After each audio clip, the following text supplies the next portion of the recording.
یہ جھوٹا دعویٰ ہو جائے گا. نبی سے محبت کرنا ہے تو نبی نے جتنا کیا اتنا کرو. نبی نے جس چیز کا حکم دیا اسے کرو، اس سے زیادہ مت کرو، اس سے کم بھی مت کرو. نبی کی اتباع کرو، نبی کو فالو کرو. اگر نبی کو فالو کریں گے، نبی کی اطاعت کریں گے، تو یہ اس بات کی دلیل ہوگی کہ آپ اللہ کے نبی سے محبت کرتے ہو. اور جو آدمی نبی کی اتباع کرے گا اس کو دو فائدے ملیں گے. ایک، اللہ تبارک و تعالیٰ کی محبت نصیب ہوگی، اور دوسرا، اللہ تبارک و تعالیٰ اس کے گناہوں کو بخش دے گا، معاف کر دے گا. جمیل زینو رحمہ اللہ نے اس آیت کو آیت المحنہ کہتے ہیں. یہ جو آیت میں نے ذکر کیا نا، قل ان کنتم، محنہ کا مطلب امتحان والی آیت، ایگزام والی آیت. یعنی یہ آیت پیمانہ ہے بھائی، یہ آیت ترازو ہے. کس چیز کی ترازو؟ کون اللہ کے نبی سے محبت کرتا ہے اور کون نہیں کرتا. اس کو پہچاننا ہے تو کیسے پہچانیں گے؟ اس آیت کی روشنی میں، اس آیت کے بیس پر معلوم ہو جائے گا کہ کون سچا محبت کرنے والا نبی سے، کون محبت نہیں کرنے والا.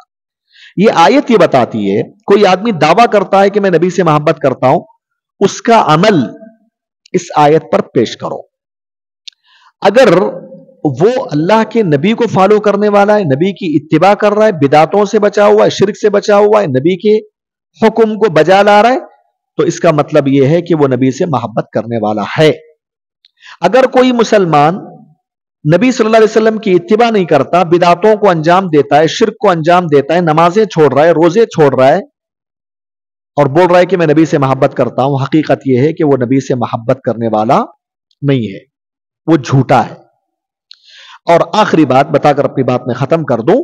نبی صلی اللہ علیہ وسلم نے حدیث میں فرمایا، تم میں سے کوئی اس وقت تک مومن نہیں ہو سکتا، کامل مومن، جب تک کہ میں اس کے نزدیک، اس کے والدین، اس کے اولاد، تمام لوگوں سے زیادہ محبوب نہ بن جاؤں.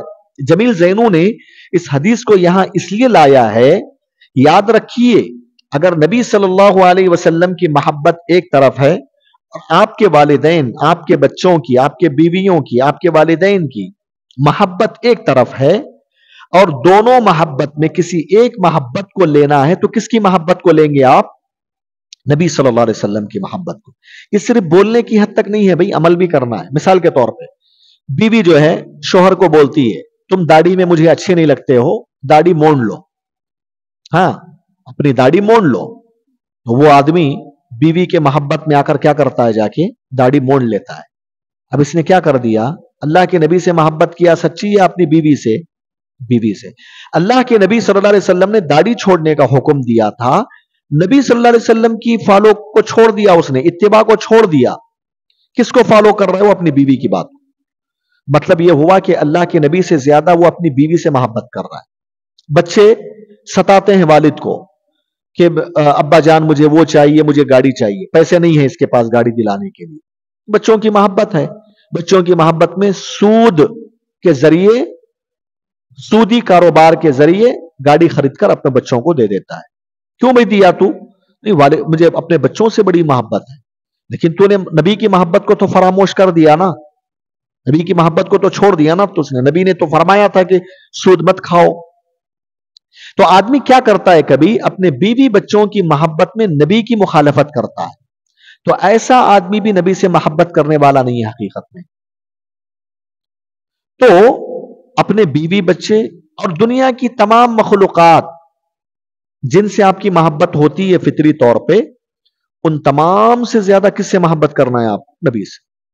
اللہ کے نبی کی محبت، بیوی بچوں اور دیگر چیزوں کی محبت ٹکرا جائے تو کس کی محبت کو آپ لیں گے؟ کس کی محبت کو قربانی دیں گے؟ دوسروں کی محبت کی قربانی دے دیں گے آپ، لیکن نبی کی محبت کو آپ اہمیت دیں گے، اس کو باقی رکھیں گے.